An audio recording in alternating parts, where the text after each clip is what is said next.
Hey guys, what is up, and I welcome each and every one of you to a new League of Legends video. So today we're going to be slowly bringing back that League of Myths series, and we'll be doing several really crazy and interesting interactions with the newest champion coming to League of Legends very soon, Ivern. We'll be going through 12 different types of interactions, some a lot more interesting than others of course, but either way, if you guys end up enjoying this video and you want to see more like it for future champions and reworks, let me know by hitting that like button. This video will also be made in collaboration with another YouTuber by the name of Vandiril. Some of you definitely may know that name. He has a great YouTube channel that I highly recommend checking out, where he constantly posts random footage of just really crazy and interesting interactions with different champions. So if this type of video is something you enjoy, then you will definitely enjoy his channel. I'll have a link to it down below. And also quick shoutouts to a viewer of mine by the name of Jethro, who made a very extensive post that sort of inspired the creation of this video. But without further ado, let's get right into the very first interaction or myth.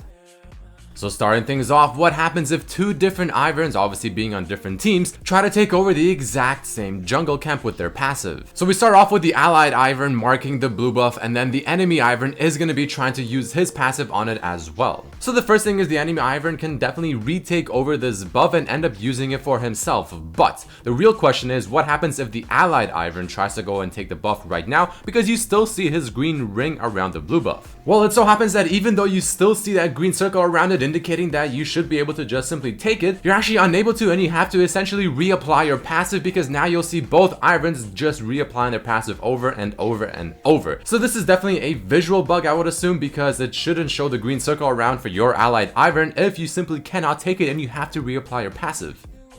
Moving on to the second interaction, what happens if Ivern ends up putting his bush underneath the tower? Will he still be seen? So in this case, it does seem like the tower will still have vision of him even though he's within that bush, and even though that bush didn't really have that exclamation mark on top of it. So not the best visual indication that the tower will be seeing you in that bush. I mean, technically you are invisible, but this is never an interaction we were able to test before, having a bush right beside a tower, so it will still have vision of you and it will still hit you. Something to keep in mind.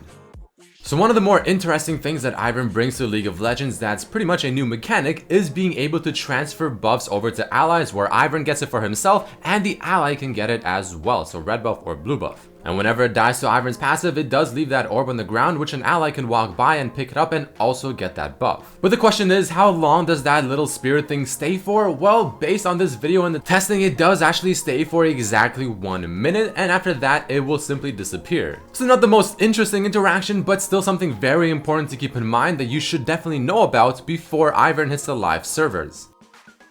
But here's a pretty interesting one. If by some random reason you have a Mordekaiser in your game and he gets the ghost of Ivern, he can actually command the ghost use its passive and slowly take over all of the jungle camps. Or in other words, you are essentially pretty much using one of his abilities as a ghost. Now this is not something that happens very frequently, and there are some very unique interactions with Mordekaiser's ultimate, but this one's gotta be one of the more interesting ones. So if you're ever playing Mordekaiser and you're facing this new champion once it hits the live servers, definitely something you want to keep in mind.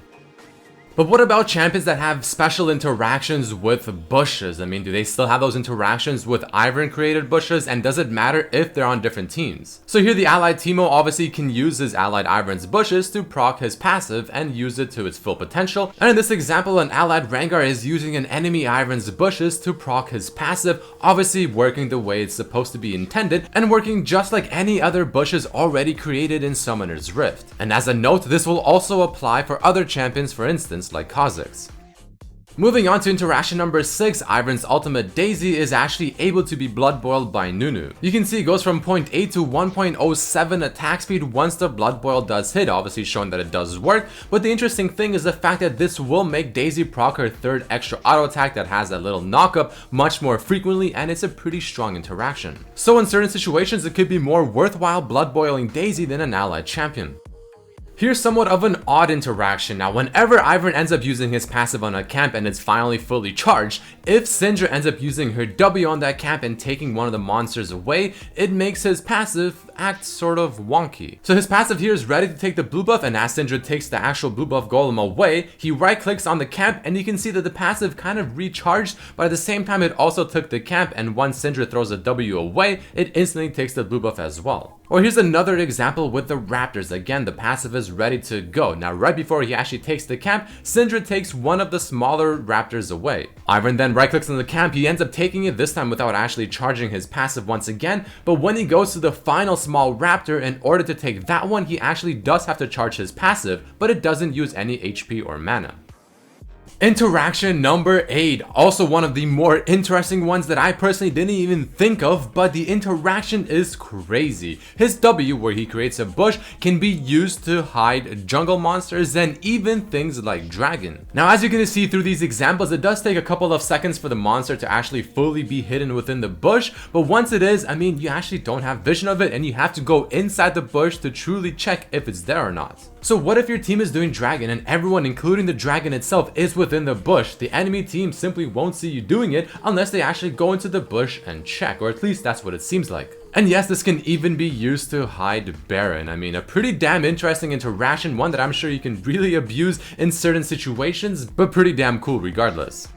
Here's a very simple one, but also very important. Now, even though Ivern can't actually damage jungle monsters, he can use his Q. It'll essentially hit the target, and you can use it to dash over walls, making cool escapes or just jungling faster, but your E ability will not do any damage whatsoever, and neither will your Q.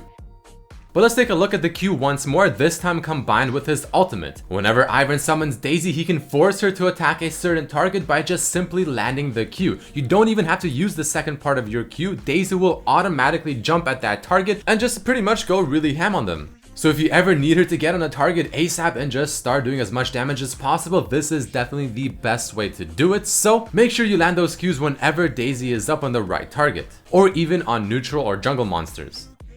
Now, we already briefly talked about how Ivern is one of the best champions when it comes to offering buffs for yourself and also for your allies, but it doesn't mean that he has to be the one that actually kills the buff, because in this example, Shaco killed red buff, there was no Ivern passive on it whatsoever, but it still summoned the spirit and they still were both able to get the red buff. And the exact same thing will apply to blue buff, but this just shows you the range at which you can be in order to actually take it very, very long, and it's probably one of the best and easiest ways to share these buffs.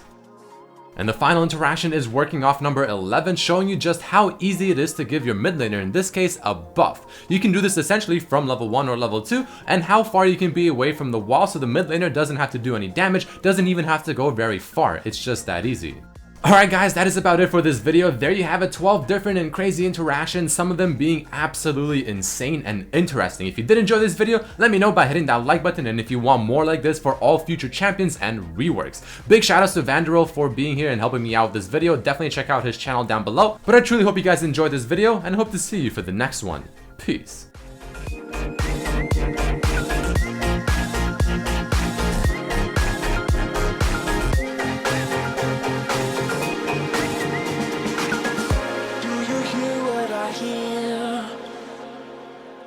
Do you care if I care?